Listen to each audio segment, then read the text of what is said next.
What happened to the Israelis in October 2 years ago is happening on a weekly basis to Nigerian Christians every single week.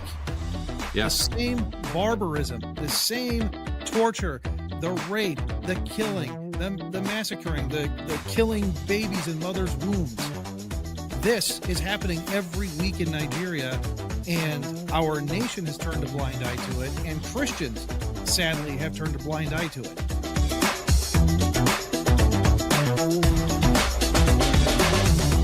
You're listening to Faith in Action. I'm your host, Matthew Nowlin. And I'm Sean Graham. We lead Conservative Christians of Tennessee, and we're thankful you're listening to this show. Conservative Christians of Tennessee exists to analyze political policy and politicians in Tennessee, and all from a conservative Christian worldview. We want to glorify God by helping you to glorify God, so please don't hesitate to send us any questions or comments via email. You can reach me directly by emailing matthew@tnchristian.com. Or Sean, SHAWN, @tnchristian.com. You can find me on X. I'm at MNBookman, and I hope you'll send us an email or that you'll reach out to us on X after this week's show, because we really have an important way that you can put your faith into action. Today's show is sponsored in the West Tennessee area by the #1 lawn care company in the Mid-South, Herbie Systems. Without enough nutrients, your lawn becomes more susceptible to diseases and pests. To effectively keep weeds away from your lawn, trust the experts at Herbie Systems. Call 901-451-8214 today. That's 901-451-8214, and let them kill your weeds. Our scripture for today is from 2 Corinthians 12, verses 10 through 12. Therefore, I take pleasure in infirmities, in reproaches, in necessities, in persecutions, in distresses for Christ's sake. For when I am weak, then I am strong. I am become a fool in glorying. Ye have compelled me, for I ought to have been commended of you. For in nothing am I behind the very chiefest apostles, though I be nothing. Truly the signs of an apostle were wrought among you, all in patience and signs and wonders and mighty deeds. We start each week's show with a monologue that sets the tone for our guests. And listeners, I'm going to ask you to bear with me here because this one may sting a little bit. In America today, the church suffers greatly from our own comforts.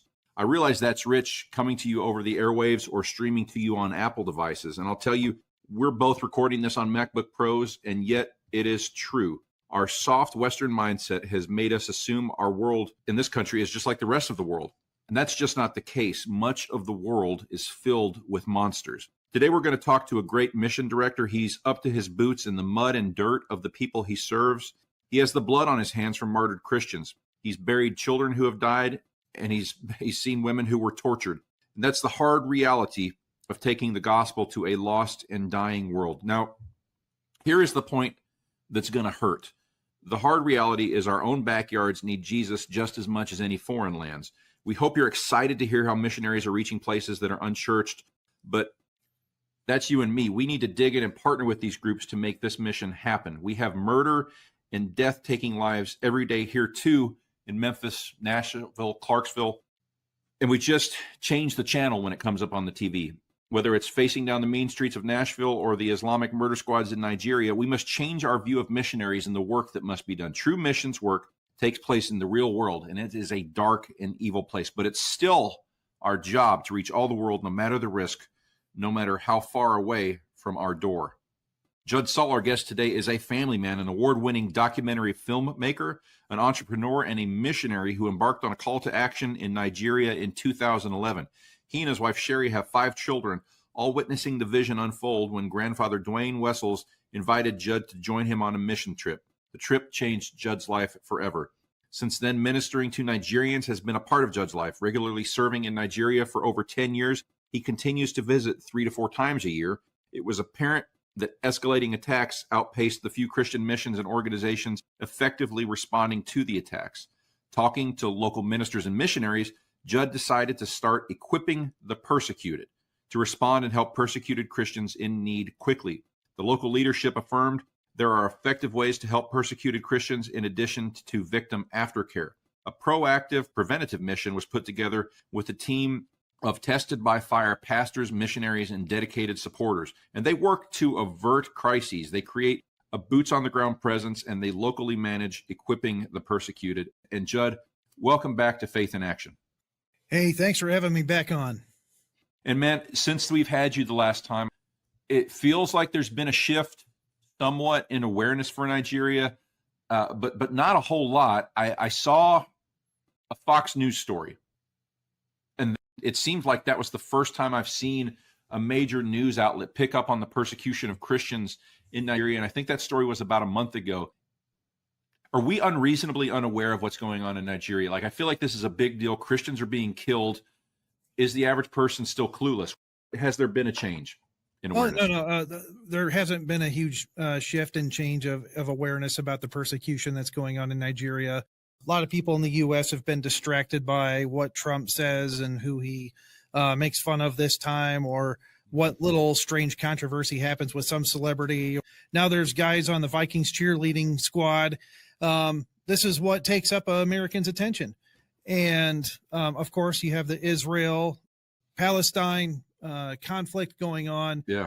But what the world continues to ignore is that what happened to the Israelis in October 2 years ago is happening on a weekly basis to Nigerian Christians every single week.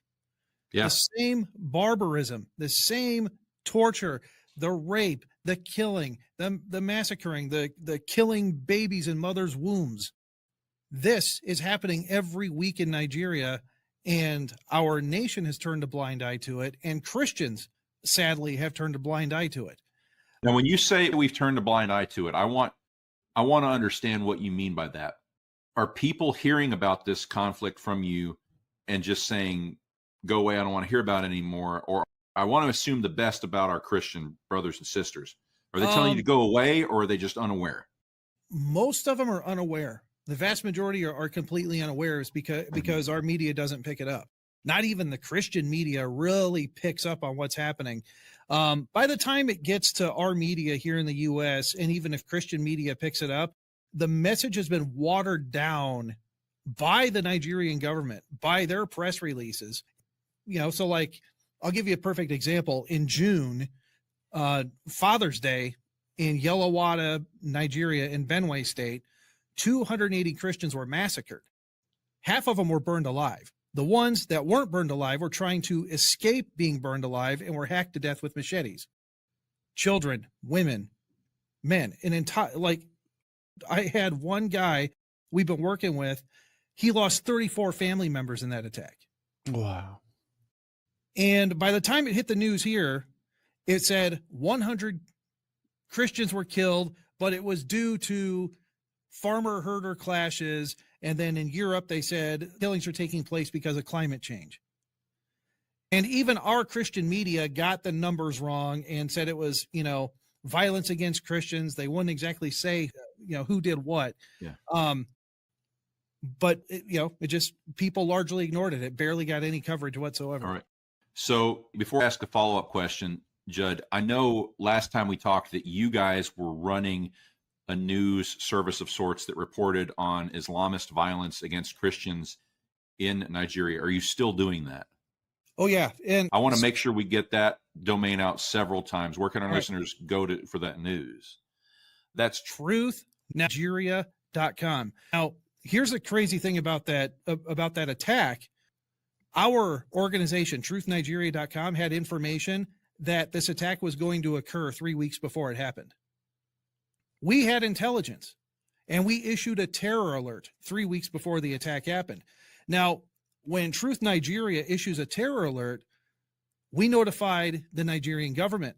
We notified the Nigerian police and the military, and they did nothing. They did nothing to prepare. Then we got word, hey, the terrorists are mobilizing. They are going to attack Yellow-Wada. And we issued a terror alert 24 hours before the attack. It said, hey, they're mobilizing. We're seeing boots on the ground. They are going to attack. And for over 5 hours, the military was 1 kilometer away and did not engage and allowed the terrorists to massacre all these people. Oh, that's a shame. So we don't just report on what's going on. We have been issuing terror alerts for the last year and a half. And our terror alerts in 2024 were 89% accuracy. We got better this year in 2025, and we're 100% accurate in our terror alerts. Yeah. When you issued the alert 3 weeks ahead of time, did you have an approximate date that the attack was supposed to happen? We had a rough estimate of when it was going to happen. And we knew it was going to happen on Father's Day weekend. Man. So they just don't listen to you. I mean, do we put the U.S. ambassador to Nigeria listen to you? Oh, no. The current U.S. ambassador is a Biden holdover. The guy's a total shill, has no spine, has no moral compass to stand for what's right. He's just another guy getting another notch on his political belt to move up the ladder down the road. So hopefully someday he might get France or might get a better country in a couple of years. It's just another notch on his FSO belt, which stands for Foreign Service Officer. Wow. That boggles my mind because Nigeria has an excellent birth rate. They're becoming less of a Christian country, but they're a Christian nation. It seems to me that there might be one or two nations more in Africa that we as America should have an affinity for, but Nigeria should be near the top of the list. They have a strong Christian presence. We're a Christian nation. We have an administration that is acting in many ways in a very Christian way, in ways that are shockingly Christian. I would think, though, that just strategically long-term, Nigeria would be an important country. We wouldn't want it to fall to Islamists, would we? Well, we wouldn't want it to fall to Islamists, but just from a U.S. political strategic perspective, we wouldn't want to see Nigeria get completely in the hands of the Russians and the Chinese. With all the natural resources and everything it has to offer to the world, why would we want the Chinese and the Russians to get a strong hold of that? Plus, the other thing we have to look at geopolitically is if Nigeria falls, so does the rest of Africa. And the Chinese and the Russians don't care what theocracy is running it. They don't care if Islam's running things as long as they get their fair share, just like in Iran and like every other country Russia and China have meddled in the Middle East and in Africa. And so they do not care about the Islamist takeover as long as they get their piece of the pie. Well, in these attacks, just the way they play out with the violence at the end, the massacres, they remind me a lot of attacks that you would read about in Rhodesia, which were carried out against Christians by godless communists, Chinese and Russian trained and funded. They remind me a lot of what you hear about happening in Angola, which was Chinese, Russian, and Cuban funded. So as we find ourselves back in conflict in a new Cold War against China and Russia, is this a new theater of the new Cold War? I think it will be very, very, very soon if we don't do something about it now, if we don't exude our influence. But during the Biden years, I mean, they took a very proactive, hands-off stance to Africa. They were more concerned about spreading LGBTQ, feminism, all this other nonsense in Nigeria. Well, they knew Nigeria would reject it, but that's what they were spending all their money and efforts on. In fact, I met with the U.S. Embassy in Abuja back in May, and they essentially were like, yeah, we're really upset that they took away U.S. aid, our interfaith dialogues, and these women's empowerment programs were so strong. This is what they were telling me to my face. And I just looked at them plainly. I was like, you guys realize there's a genocide going on and Christians are being massacred, and you guys are worried about interfaith dialogue meetings? I said, do you not know what's going on outside of this embassy? I sat there and chewed him out for 10 minutes, and I gave him pictures, evidence. I gave him dates of attacks. But this is where the mind of our embassy was.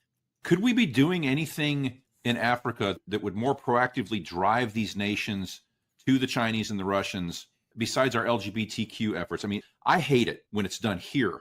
I'm a conservative Christian. The Christians in Uganda, the Christians in Kenya, the Christians in Nigeria, I mean, I know we've just spanned the continent east to west with that, but does that drive them to the enemy, or does it just drive them away from us? It drives them away from us, and then that leaves a vacuum in which the enemy has taken hold. And that's exactly what's happening now. Mm-hmm. And so, like, as the Chinese get their minds and the Russians get their minds, and they're selling weapons to the terrorists, who they don't care what's going on. They don't care about the Christians getting slaughtered, massacred. It's just more gravy for them. And then the U.S., like I said, during the Biden years, took a total hands-off stance to it. In fact, they removed Nigeria off the terror watch list. So you remove it off the terror watch list when you know that ISIS is in northern Nigeria, when you know that Boko Haram and Al-Qaeda affiliates in northern Nigeria. Why would you take them off the terror watch list, Democrats? And then we're trying to get Trump administration now to engage, to get Nigeria back on the terror watch list, but to also take a very proactive approach to Nigeria, but Africa as a whole. And we're praying and hoping for doors to open in those areas. What are some things the Trump administration could do to cut the feet out from under these terrorists right away? First thing is I would say come to Nigeria with a very aggressive investment predicated on a return of investment back to the United States in mineral rights, oil rights, whatever. So the U.S. gets a return of investment on their money, but predicated on the security of the country and the security of the persecuted Christians, and predicated on driving the Fulani terrorists back up north where they came.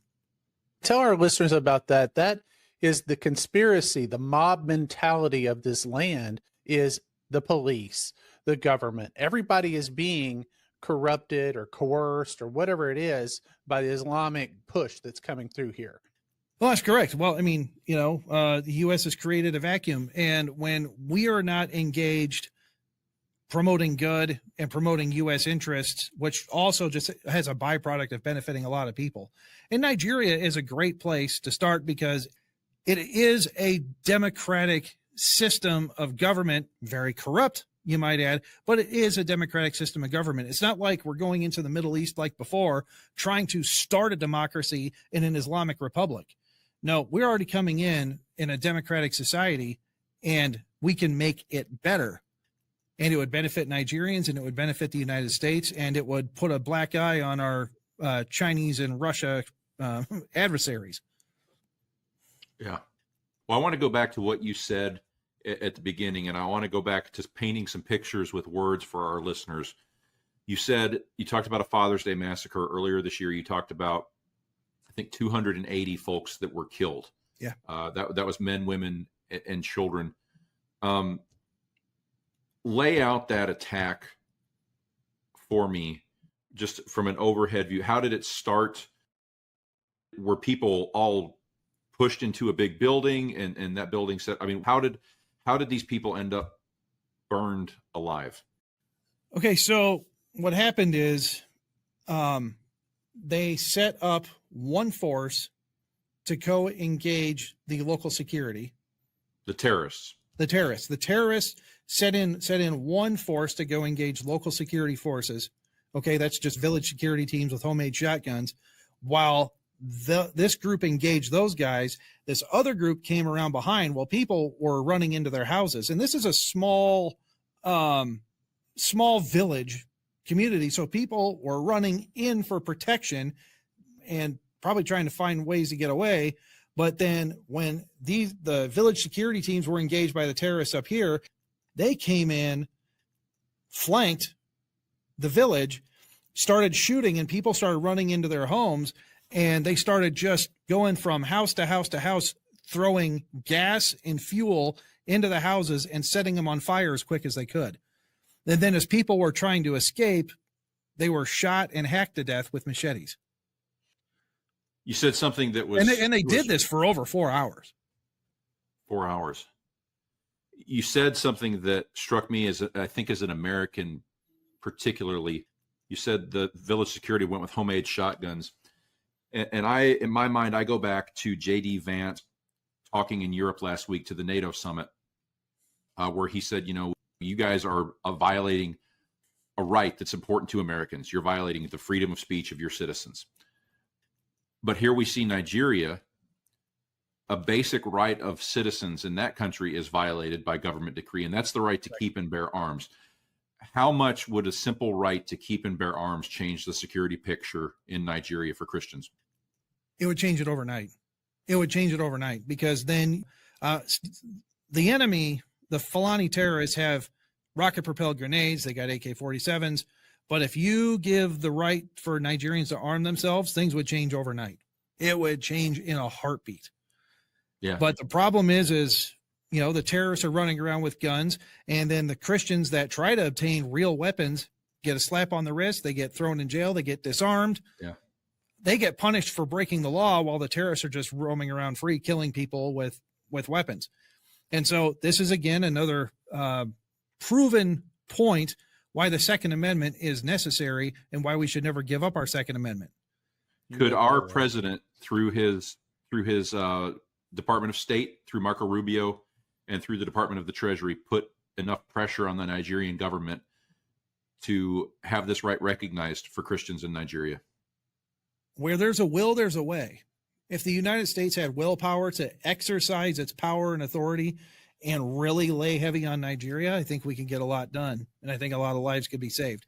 Them getting a Second Amendment, not quite sure, but I can guarantee you with a little bit of U.S. influence, I'm talking a little bit in the grand scheme of things would change overnight in Nigeria. And from my perspective, that would be even better than us sending in, much better than us sending in Yes. the military and getting involved in another Vietnam. I completely agree. And if you give them a will and give them ability, they would fight and combat the terrorists and push them back. And that I want to talk to that for a second. The ability, that's what you work with. You help in orphanage. You help in, the actual on the ground life of these people. And here in America, we're talking about tariffs a lot. And I know that the income export thing is all those rates being changed. It's affecting a lot of economies. Is it affecting how you're getting supplies into Nigeria to help these people? It hasn't really affected that much. We try to be as careful as possible with how we spend our money, and we spend as much money as we can on the ground in Nigeria. We try to buy it in Nigeria. It helps the local economy in Nigeria. The only things that we bring from the States that's harder to get there is like, laptops, certain electronic things, which the price is so jacked up over there by the time you get it. And plus you don't know what you're getting. You could be getting a counterfeit Dell that looks like a Dell that ain't a Dell, if you know what I mean. Yeah. But when it comes to food, clothing, all those other necessities, we buy it locally. Now they've seen a vast inflation increase, just like we have, in fact, worse. So their inflation, their currency, the cost of goods is shot through the roof. They're worse than the U.S. because there's such an income disparity. I mean, there's massive poverty in Nigeria. So if something, costs $1, to them there, and it's now $3, that is a huge cut in their budget, especially when the average Nigerian's making less than $100 a month. Wow. Right. So we've seen the economy effects where things have gotten more expensive to buy there, but it's worse there than it is here. Those are the challenges going on right now. Yeah. Is the U.S. dollar still strong in Nigeria? Very strong. The U.S. dollar is very strong in Nigeria. And in fact, they like it when we go to Nigeria, when we exchange things, they liked us to bring U.S. dollars for them to change things in, because it's very powerful there. And does that create security risks for you? Not really. We got a guy. Okay. Okay. Listeners, that. you've heard Judd, Saul, and Equipping the Persecuted. This is an amazing ministry, and we're going to ask you right now, we would love for you to partner with Judd. You've heard the work they're doing. You've heard the mission. You've heard the conflict. This is a gospel mission to a Christian nation that's being oppressed. Listeners, we want to ask you to partner with Judd. Judd, what's the best way for our listeners to send money and directly affect your operation? equippingthepersecuted.org. That's our website, equippingthepersecuted.org. There's other websites that have the word persecuted in it. Do not go to those. Go to equippingthepersecuted.org. We're a boots on the ground mission, working with Nigerians every day, responding to attacks within 48 hours. If you want to get the job done in Nigeria, partner with Equipping the Persecuted. So Equipping the Persecuted. I just have a radio voice, Judd, so I'm going to say it so people go to it. Yeah. Equippingthepersecuted.org. Your other website for accurate news from Nigeria that accurately portrays the persecution of Christians. Of truthnigeria.com. And also, we're issuing terror alerts. And I know this for a fact. We are read by the other embassies in Nigeria. Other foreign governments are reading what we're putting out. Even Nigerian politicians are reading our news to actually find out what's going on. And if you don't mind me saying this real fast, you got to understand how Nigeria news works. News only gets out if a Nigerian government official says it's going to happen. So if a Nigerian government official calls a press conference, then the news gets out. But if a Nigerian government official doesn't acknowledge a news conference, it never happened. Wow. Well, Judd, we're about to the end of this show. Can you stay on a little longer? This is important. Sure. This is about Christians being killed. We have plenty of material left to cover. And I think, Sean, I think our listeners are hungry for this kind of information. This is truth. We need this in every pew. So listeners, I hope you'll join us again for another episode with Judd. Folks, that's going to do it for this week's episode of Faith in Action. In light of what we've talked about, I don't feel grand, but I do feel encouraged in one thing, and that's a very old promise from the 15th chapter of the book of Exodus. True every time we say it, the Lord shall reign forever and ever.